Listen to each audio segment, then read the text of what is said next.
আরে দুনিয়ার মুসলমান, মোল্লা মুন্সি বয়ান করে সুদের ব্যবসা ছাড়ো না, ঘুষের ব্যবসা ছাড়ো না রে বাবা। দুনিয়ার রোগের ডাক্তার আছে, সুদের ব্যবসা এমন একটা রোগ, সুদ খাইতে খাইতে যদি মারা যাও, কবরে চলে যাও, আল্লাহর কসম এই রোগের ডাক্তার খুঁজে পাওয়া যাবে না। কারণ কবরটা এত ভয়ঙ্কর হবে। কবর কেমন ভয়ঙ্কর হবে! গুনাহগারের কবরের মধ্যে জাহান্নাম থেকে একটা অংশ আইনা জাহান্নামের আগুন জ্বালায় দাও। গুনাহগার গুলো চিন্তা করবে, দয়ার বালি, আমার জীবনে আমি অনেক ভুল করে ফেলেছি রে আল্লাহ। আয় আল্লাহ, আমার জীবনে আমি গুনাহ করে ফেলেছি, ভুল করে ফেলেছি রে আল্লাহ। আরেকবার দুনিয়ার মধ্যে পাঠা। আল্লাহ ডাক দিয়া বলবে, রে নিমুখ হারাম, ও জিব্রাইল যা, আমার বান্দা দুনিয়ার মধ্যে আমি আল্লাহর ইবাদত মানে নাই, গোলামি মানে নাই। জিব্রাইল যাও, একজন ফেরেশতা পাঠায়া দাও, এমন একটা ফেরেশতা পাঠাইবা যেই ফেরেশতা কবরের মধ্যে ঢোকার পরে এমন একজন গজবের ফেরেশতা আল্লাহ দিবেন, যেই ফেরেশতা চোখেও দেখে না, কানে শুনে না। এ ফেরেশতা গুনাহগারের কবরের মধ্যে শাস্তি দিতে শুরু করবে। বলে একদিন আর দুদিন নয়, একটানা 40,000 বছর কবরের মধ্যে শাস্তি দিতে আরম্ভ করবে। সহ্য করা সম্ভব? দুনিয়ার একটা মুমের উপরের মধ্যে,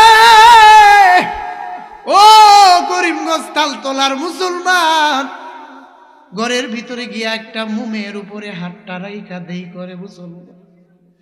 দুনিয়ার এই মুমের আযাব সহ্য করতে নি পারো, আর এই মুমের চাইতে 1000 লক্ষ কোটি গুণ জাহান্নামের আযাব তোমার উপরে জ্বালায়া দাও।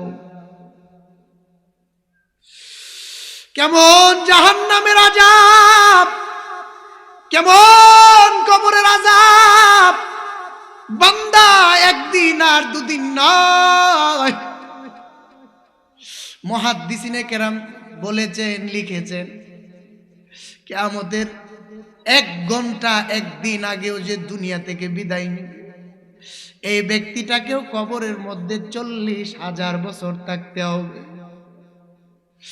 এভাবে যদি আমার কবরের মধ্যে দিন যায়, মাস যায়, বছর যায়, আর কবরের মধ্যে যদি আযাব দেওয়া হয়, আরে দুনিয়ার মানুষ, এই কবরের আযাব সহ্য করা সম্ভব না। কবরের আযাব সহ্য করা সম্ভব না। আল্লাহ বললেন, যে গোলাম, যদি কবরের আযাব সহ্য করতে না পারো, যদি জাহান্নামের আযাব সহ্য করতে না পারো, তবে রে গোলাম, আমি আল্লাহ এমন একজন রব, আমি আল্লাহ এমন একজন দয়ার মালিক, আমি আল্লাহ এমন একজন দয়ার আল্লাহ। আমি আল্লাহর দিকে আসো, এ গোলাম আসো। ইয়া আইয়ুহাল্লাযীনা আমানু তুবু ইলাল্লাহ, তুবু ইলাল্লাহি তাওবাতান নাসুহা। এরে গোলাম, দুনিয়ার মধ্যে অনেক গুনাহ তুই করে ফেলেছো, অনেক সুদের ব্যবসা করে ফেলেছো, অনেক ঘুষের ব্যবসা করে ফেলেছো, অনেক নামাজ ছেড়ে দিছো, অনেক জিকির ছেড়ে দিছো, অনেক তিলাওয়াত ছেড়ে দিছো, আমি আল্লাহর হুকুম মানতে পারো নাই রে গোলাম। তবে জানিয়া রাখো, তুবু ইলাল্লাহ, একবার তওবা করে আমি আল্লাহর দিকে ফিরে আসো। তাওবাতান নাসুহা, নাসুয়া নামক তাওবাটা টাইটেলটা লাগাইয়া, দৃঢ়তার সাথে ফিকিরটা লাগাইয়া, চিন্তাটা লাগাইয়া আমি আল্লাহর দিকে আসো। এ গোলাম, তুই অনেক অনেক অনেক অনেক অনেক অনেক গুনাহ করে ফেলেছো। আমি আল্লাহ এমন একজন রব, তোর 80 বছরের গুনাহ 80 সেকেন্ড লাগবে না, তোর গুনাহ মাফ করে দিব। ইয়াফকাহুনা বিহা, তাদের কলব আছে, দিল আছে, দেমাগ আছে।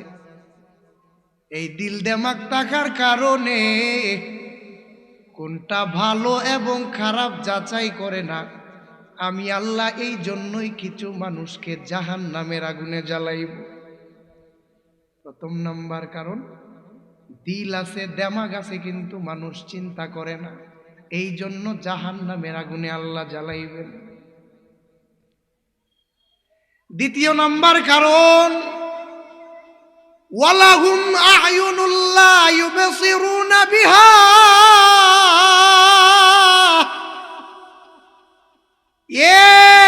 মানুষ তাদের চোখ আছে, চোখ দিয়া দেখার পরেও কোনোদিন মানুষ সঠিকটা দেখে না, বুঝে না। প্রথম নাম্বার কারণ, কলব থাকতেও কলব দিয়া চিন্তা করে না। দ্বিতীয় নাম্বার কারণ হচ্ছে মানুষের চোখ আছে, চোখ দিয়া সঠিক দেখে না।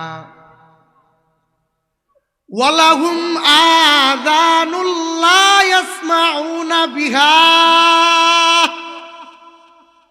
মানুষ তাদের কান আছে, কান দিয়া সঠিকটা শুনে না।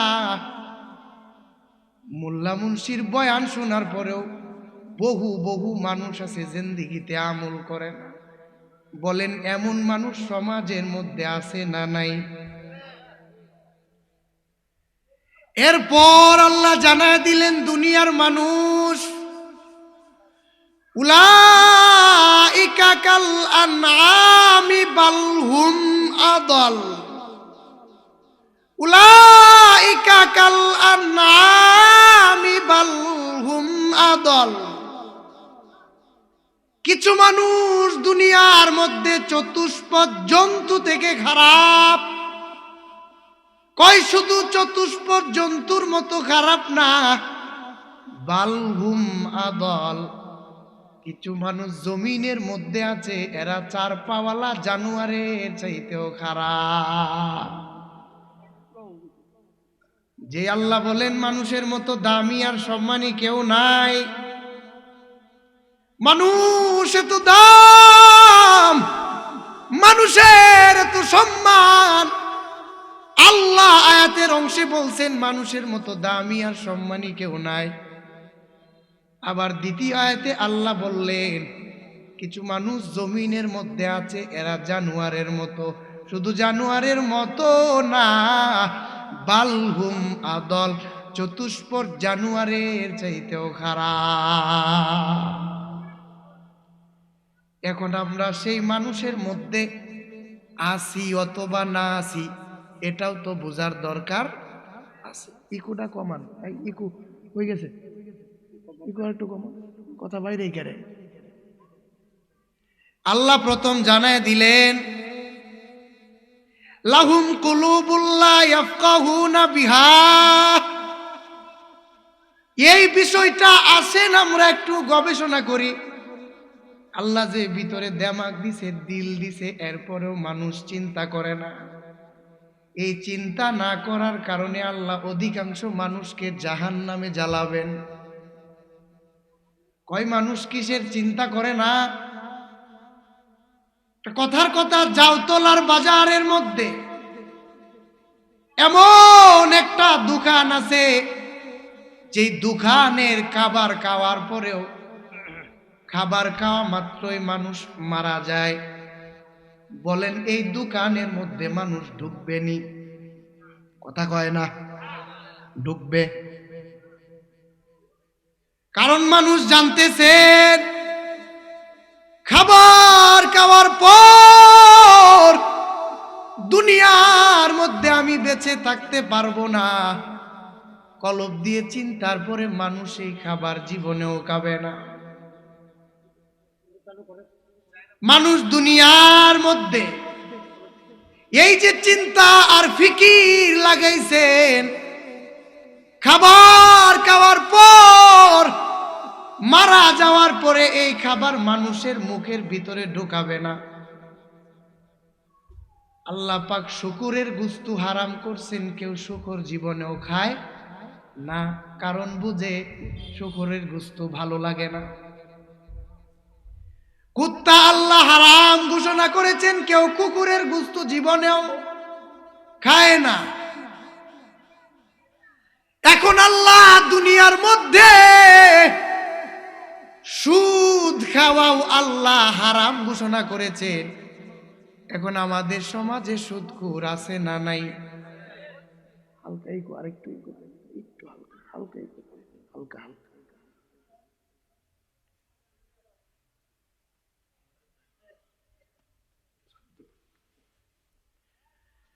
শুকুরের গুস্তু হারাম, মানুষ খায় না, কিন্তু সুদ খাওয়া হারাম। কিন্তু সুদের ব্যবসায়ী দুনিয়ার মধ্যে অভাব নাই, কারণ আল্লাহ এক আয়াতে বলেছেন, ওয়া আহাল্লাল্লাহুল বাইআ ওয়া হাররামার রিবা। আমি আল্লাহ সুদকে হারাম করলাম এবং ব্যবসাকে আমি আল্লাহ হালাল ঘোষণা করলাম। অথচ সুদের ব্যবসায়ী দুনিয়ার মধ্যে অভাব নাই, সুদখোরের দুনিয়ার মধ্যে অভাব নাই, অভাব নাই, অভাব নাই। সুদের ব্যবসা দুনিয়ার মধ্যে মানুষ খাইতেছে, চলতেছে, পড়তেছে। অথচ আল্লাহ কুত্তার গোশত যেমন হারাম করছে, মানুষ ডাস্টবিন থেকে গু খায় না, গু খাবেও না। গু খাওয়াটা যেমন হারাম, সুদের ব্যবসা এর চাইতেও বেশি হারাম। আরো কত কঠিন! সুদখোরের কোনো মসজিদ নাই, সুদখোরের কোনো মাদ্রাসা নাই, সুদখোরের কোনো দান নাই, সুদখোরের কোনো হজ নাই, সুদখোরের কোনো ইবাদত জমিনের মধ্যে নাই। আল্লাহর কসম, সুদের ব্যবসা জমিনের মধ্যে চালু করে যারা যাইবে, হাজার হাজার বার হাজার হাজার টাকা যদি জমিনের মধ্যে দান করে, এই টাকাটা যদি সুদের হয়, আল্লাহর কসম একটা টাকা আল্লাহর দরবারে কবুল হবে। এখন সুদের ব্যবসা ছাড়ার দরকার আছে না নাই? এরপরে আল্লাহ জানায় দিলেন, ও নবী, দুনিয়ার উম্মতকে জানায় দেন, কেউ যদি মোল্লা মুন্সির বয়ান শোনার পরে সুদের ব্যবসা জমিনের মধ্যে না ছাড়ে, গো নবী জানায় দেন, তারা যেন দুনিয়ার মধ্যে আপনি নবী এবং আমি আল্লাহর বিরুদ্ধে যুদ্ধের ঘোষণা তারা প্রস্তুতি গ্রহণ করে। এখন আল্লাহ আল্লাহ নবীর বিরুদ্ধে যুদ্ধ করবে এমন কেউ জমিনের মধ্যে আছেন? ওই নাই। এখন সুদখোর জমিনে আছেন? তাইলে যদি যুদ্ধ করার ক্ষমতা না থাকে, সুদ খাওয়া যাবে? যুদ্ধ করা যাবে? যুদ্ধও করা যাবে না, সুদের ব্যবসাও ছাড়বে না। মুসলমান কোন লাইনে যাবে, কোন পথে যাবে, সে নিজেও চিন্তা করতে পারে না। সুদকে আল্লাহ কেন হারাম ঘোষণা করলেন? কারণ যে সুদের ব্যবসা করে, এই বছর যদি 10 লাখ টাকা সুদে লাগায়, আগামী বছরে 10 লাখ টাকা 15 লাখ টাকা হয়। সুদের ব্যবসার মধ্যে যদিও সুদের লাভ না পায়, আসলের মধ্যে কোনো লস, আসলটা হইলেও দেওয়া লাগবে। যেই ব্যবসার মধ্যে ডালাও ভাবে কোনো ক্ষতি নাই, শুধু লাভ আর লাভ। আল্লাহ বললেন, নবী দুনিয়ার উম্মতকে জানায় দেন, আপনার যে উম্মতগুলা এমন ব্যবসায়ী হবে যেই ব্যবসার মধ্যে কোনো লাভ, শুধু লাভ আর লাভ, লাভ আর লাভ, লস নাই। নবী গো, আপনি জানায় দেন, আমি আল্লাহ সেই ব্যবসারে দুনিয়ার মধ্যে হারাম ঘোষণা করলাম। সুদের ব্যবসারে আমি আল্লাহ হারাম ঘোষণা করলাম। আজকে মুসলমানদের হালাত হইছে সুর, তাল, উচ্চ টান, এগুলা মুসলমানদের মধ্যে ভাল লাগে। নবীর শান মান গায়া মুসলমানরে কান্না করাইলে ভাল লাগে, কিন্তু সুদের ব্যবসায়ীর বিরুদ্ধে ওয়াজ করলে মুসলমানরে ধরে, এটা ভাল লাগে না। সকাল বেলায় চায়ের স্টলের মধ্যে বৈশা সমালোচনা করবে আর বলবে যে মোল্লা মুন্সি কিছু চিল্লাই বই, মোল্লা মুন্সির সব কথা শূন্য মাথার যাওয়া যাইতো। আসেনি এমন মানুষ আমরা সমাজে? এদের দিল নষ্ট হয়ে গেছে। আল্লাহ এদেরকেই বুঝাইছেন, উলাইকা কাল আনআমি বাল হুম আদাল। কিছু মানুষ চতুষ্পদ জন্তু থেকে খারাপ। কারে বুঝাইছেন? যাদের কলব আছে, দিল আছে, দিমাগ আছে, চোখ আছে, কান আছে, কান থাকা সত্ত্বেও সঠিকটা শুনে না, চোখ থাকা সত্ত্বেও সঠিকটা দেখে না, কলবটা থাকা সত্ত্বেও দুনিয়ার মধ্যে সঠিকটা যায় না, সঠিকটা বুঝে না, সঠিক পথে চলে না, সঠিক লাইন ধরে না, এমন মানুষ সমাজে আছে না নাই? এদের জন্যই আল্লাহ বুঝাইছে। এই অংশে আল্লাহ এটাই বুঝাইছে যে যাদের দিল দিমাগ থাকা সত্ত্বেও তারা সঠিকটা ধরবে না, সঠিক কথা বলবে না, সঠিক পথে চলবে না, এদের জন্য আমি আল্লাহ জাহান্নাম বানাইলাম। আর এই জাহান্নামে তারা চিরকাল থাকবে। এদের জন্যই জাহান্নাম বানাইলাম। ওয়ালাকাদ যারানা লি জাহান্নামা কাসীরা। এরা অনন্তকাল থাকবে জাহান্নামে। কেন থাকবে? শুধু তাদের দিল দিমাগ থাকার কারণেও সঠিকটা বুঝে ঠিকই, কিন্তু সঠিকটা দুনিয়াতে মানে না। আল্লাহ পাক আমাদের সবাইকে কবুল করুন, বলেন আমিন। এই জন্য এই দুনিয়ার মধ্যে আল্লাহ মানুষকে পাঠাইছে। শুধু মানুষ পাঠাইছে বিষয়টা এমন না। আল্লাহ পাক বহু মাখলুকাত দুনিয়াতে পাঠাইছে। তার মধ্যে শ্রেষ্ঠ মানুষ। মানুষের মধ্যে খ্রিস্টান শ্রেষ্ঠ, ইহুদি শ্রেষ্ঠ, হিন্দু শ্রেষ্ঠ, বৌদ্ধ শ্রেষ্ঠ, সবাই শ্রেষ্ঠ। শ্রেষ্ঠর মধ্যে আরো শ্রেষ্ঠ হচ্ছে মুসলমান। সুবহানাল্লাহর আওয়াজটা একটু জোরে হয় না? আমরা কোনোদিন আল্লাহর কাছে দরখাস্ত করছি, আল্লাহ আপনি আমারে মুসলমান বানায়া পাঠায়েন, আব্দুল করিমের ঘরে আমারে দিয়েন, আমি যেন মুসলমান হয়ে দুনিয়াতে যাই? কোনোদিন দরখাস্ত করছি? বিনা দরখাস্তে আল্লাহ পাক আমাদেরকে মুসলমানের সন্তান বানায়া পাঠাইছে। এর চেয়ে বড় নেয়ামত দুনিয়াতে আর কিছু হইতে পারে? এখন যদি অকৃতজ্ঞ হই, নাশুকুর বান্দা হই, কি হবে ভাই? এখন অকৃতজ্ঞ কিভাবে, নাশুকুর কিভাবে? আল্লাহ পাকের গোলামি যদি না করি, হুকুম যদি না মানি, এটাই অকৃতজ্ঞ। একটা বাড়ি দেয় কেন বক্সে নাকি পিসের মাইকে নাকি? এই জন্য অকৃতজ্ঞ হওয়া যাবে না। আল্লাহর কাছে সর্বদাই শুকর আদায় করতে হবে।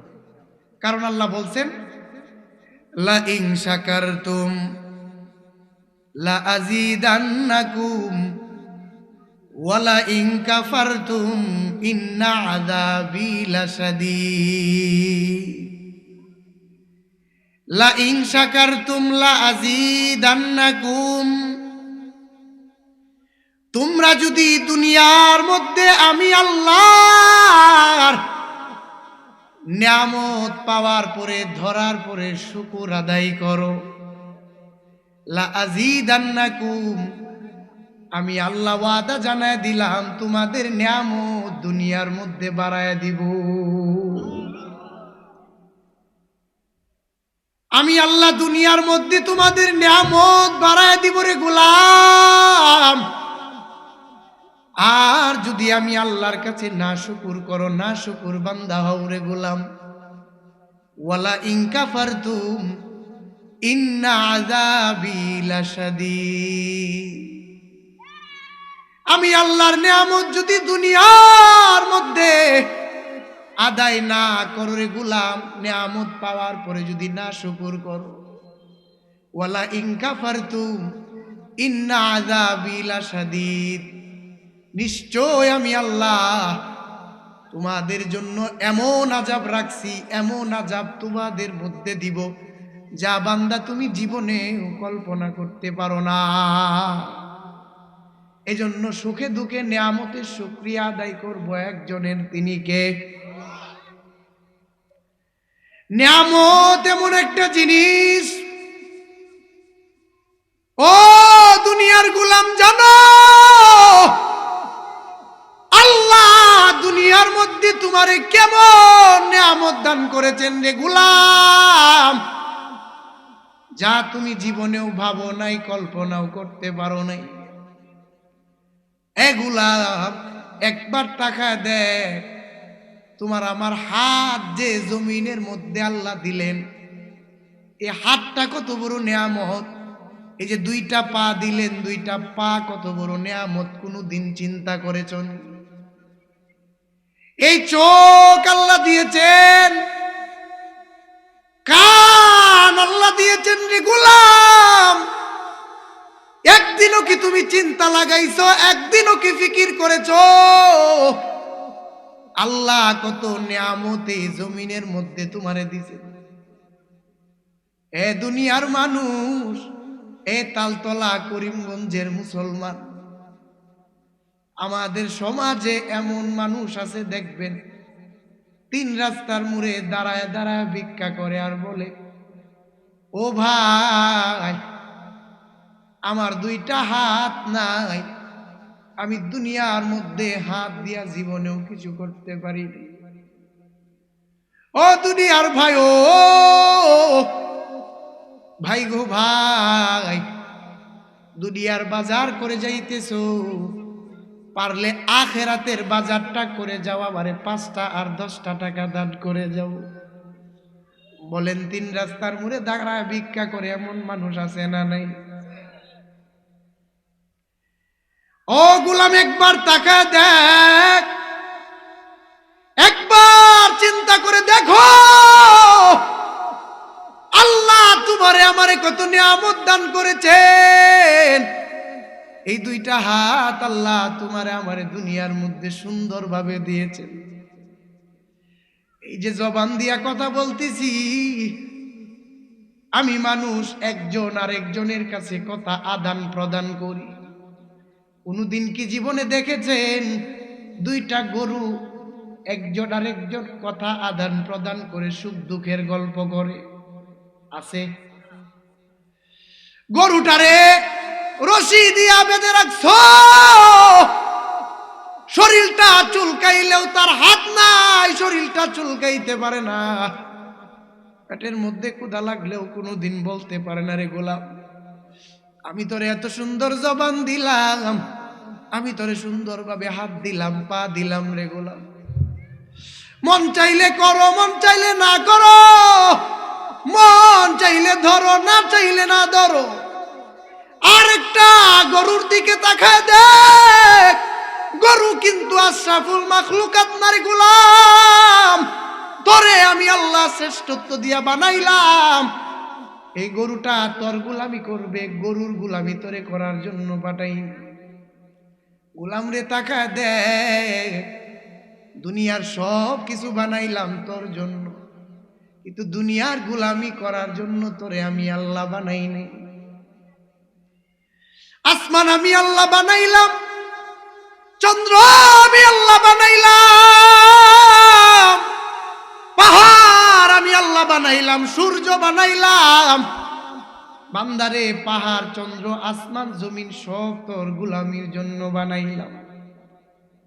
কারণ মায়ার নবী রহমাতাল লিল আলামিন বলেন, হাদিসে কুদসি, আল্লাহ নবীরে জানায় দিলেন, ও নবী দুনিয়ার উম্মতকে জানায় দেন, আমি আল্লাহ একদিন আর দুদিন নয়, জমিনের মধ্যে মানুষকে বানানোর 50,000 বছর আগে আমি আল্লাহ মানুষের রিজিক পাঠাইলাম। 50,000 বছর আগে আমি আমার বান্দার জন্য সব তৈয়ার করে পাঠাইলাম, সব বানাইয়া এরপরে আমি আল্লাহ বান্দারে পাঠাইলাম। নবী গো, আপনি জানায় দেন কোন বান্দারে আমি আল্লাহ জাহান্নামে দেওয়ার জন্য বানাইনি। কারণ আমি আল্লাহ এত মায়া করে মানুষ বানাইলাম, এত দয়া করে এত সুন্দরভাবে আমি আল্লাহ মানুষ দুনিয়াতে পাঠাইলাম। আরে মানুষগুলা গোলামি করবে আমি আল্লাহ, আর দুনিয়ার কোনো আজার বাজার মাজারের গোলামির জন্য আমি আল্লাহ পাঠাই নাই। দুনিয়ার কারো পথ, দুনিয়ার কারো মত ধরার জন্য আমি আল্লাহ পাঠাই নাই। কারণ দুনিয়ার সব কিছু আমি আল্লাহ বানাইলাম এই বান্দার গোলামির জন্য। আর বান্দা শুধুমাত্র কেবলমাত্র বানাইলাম আমি আল্লাহর গোলামির জন্য। সব বানাইলেন বান্দার জন্য, আর বান্দা বানাইছেন কার গোলামির জন্য? আল্লাহ। অথচ মানুষ দুনিয়ার চিন্তা, দুনিয়ার টেনশন, সব কিছু দুনিয়ার মধ্যে চলে। সব কিছু খাওয়া ঠিক আছে, ঘুম ঠিক আছে, দুনিয়ার সাইস্টলে আড্ডা ঠিক আছে, দুনিয়ার আজার বাজার সব ঠিক আছে, তবে মালিকের গোলামিটা দুনিয়ার মধ্যে ঠিক নাই। বলে ভাই, দুনিয়ার মধ্যে আমি যদি আল্লাহ পাকের গোলামি করতাম, তাইলে প্রতি জুমার দিন ইমাম সাহেব যেই বয়ান করে মিম্বর থেকে, এই বয়ান যদি আমাদের কানে ঢুকতো, এই বয়ান যদি আমরা মানতাম, তাইলে বছর শেষে এইভাবে লাইট মাইক প্যান্ডেল টানায়া কোনো বয়ানের প্রয়োজন ছিল না। আমরা জুমার দিনের বয়ান আমরা ধরে না, আর বয়ান আমরা কেমনে ধর? সুদের বয়ান করে ইমাম সাহেব 20 বছর, অথচ সে বয়ান শুনে কিন্তু জীবনে সুদ ছাড়তে পারতেছে না। এমন মানুষ নাই? দাড়ির বয়ান করে ইমাম সাহেব 20 বছর, কিন্তু দাড়ি রাখে না, এভাবেই জীবন যাইতেছে। কেন? আমার জিন্দেগির মেইন মাকসাদ কি? আমার দুনিয়ার মেইন হালাত আমি কোন দিকে নিছি, কোন দিকে নেওয়া দরকার, একবার চিন্তা করি, একবার ফিকির করি। আমি না দেখতেছি আমার চোখের সামনে কত মানুষ চলে যাইতেছে, কত মানুষকে এই নিজ হাতে রাখতেছি। কোন দিন আমার ভিতরে ফিকির আসবে, আমার ভিতরে চিন্তা কোন দিন আসবে? 3 প্যাকেটের বান দিয়া হাত পা যখন সোজা না হয়, আরেকজনে জাতা দিয়া সোজা করে, ওই সময় ফিকির কি আমার কাজে লাগবে? এই জন্য হাত থাকতে হাতের মর্ম বোঝা, যৌবন থাকতে আল্লাহর ইবাদত করা, জীবন থাকতে জিন্দেগির মধ্যে মালিকের গোলামি করা। ভাই আমার, এই পাখিটা যেদিন উড়ে যাবে, দুনিয়া থেকে বিদায় নিয়ে চলে যাবে, এই দিন হাজারো ইবাদত, হাজারো আমল, হাজারো জিকির, হাজারো ফিকির, হাজারো আর্তনাদ, হাজারো তওবা আল্লাহর দরবারে কবুল হবে। কারণ আল্লাহ জানায় দিলেন, দুনিয়ার মধ্যে আমি আল্লাহ হায়াতের জিন্দেগিতে মানুষকে পাঠানোর পরে আমি আল্লাহ হাদিসের মধ্যে নবী জানায় দিলেন, আদ-দুনিয়া মাজরাতুল আখিরাহ, দুনিয়াটা মুমিনদের খামাইয়ের জায়গা। মুমিন দুনিয়ার মধ্যে আখিরাত বানাইবে, এরপরে আখিরাতের দিকে রওনা দিবে। তবে দুনিয়ার মধ্যে আখিরাত না বানাইয়া যদি পারি দেই, আমার সামনে এমন জিন্দেগি আছে, এমন চিন্তা চেতনা ফিকির সামনে আছে, যে জীবন আমার একদিন শেষ হবে, আর কোনোদিন শুরু হবে, কোনোদিন শেষ হবে না। মানুষের জিন্দেগি শুরু আছে, শেষ নাই। মানুষ এক সময় রূহের জগতে ছিল, 2 নাম্বার মায়ের পেটের জগতে ছিল, 3 নাম্বার এখন দুনিয়ার জগতে আছে, 4 নাম্বার আখিরাতের জগৎ, কবরের জগতে থাকবে। তবে রূহের জগতে আল্লাহর ইবাদত করার কোনো সিস্টেম নাই। মায়ের পেটের জগতেও ইবাদত করার সিস্টেম।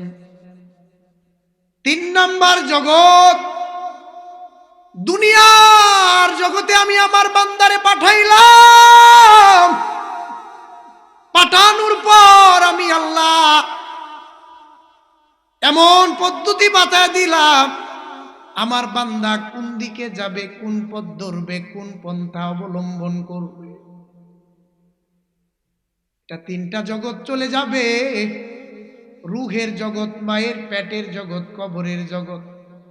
3 নাম্বার জগৎ, একটা হচ্ছে দুনিয়ার জগৎ। মানুষ দুনিয়ার মধ্যে তারা আমল বানাইবে। আর দুনিয়ার মধ্যে যদি কেউ আমল বানায় বিদায় নেয়, ও নবী আপনি উম্মতকে সুসংবাদ জানায় দেন, কেউ যদি ইমানটারে মজবুত বানাইয়া আমলটারে মজবুত বানায় যদি আমি আল্লাহর কাছে আসতে পারে, ওয়াবাশশিরিল্লাযীনা আমানু ওয়া আমিলুস সলিহাত, কয় তাদেরকে সুসংবাদ জানায় দাও, দুনিয়ার মধ্যে যারা ঈমান এনেছে ওয়া আমিলুস সলিহাত, 2 নম্বরে নেক আমল করেছে, তাদেরকে সুসংবাদ জানায় দাও। কয় কিসের সুসংবাদ তাদেরকে জানায় দাও?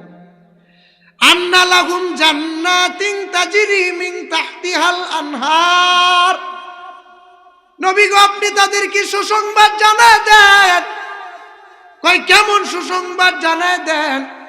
আমি আল্লাহ বান্দা বান্দির জন্য এমন একটা জান্নাত রেডি করে রাখলাম, আন্না লাহুম জান্নাতিন তাজরি মিন তাহতিহাল আনহার, এমন একটা জান্নাত আমি আমার বান্দার জন্য বানাইলাম, যে জান্নাতের নিচে দিয়া দুধের নদী আর মধুর নদী প্রবাহিত হবে।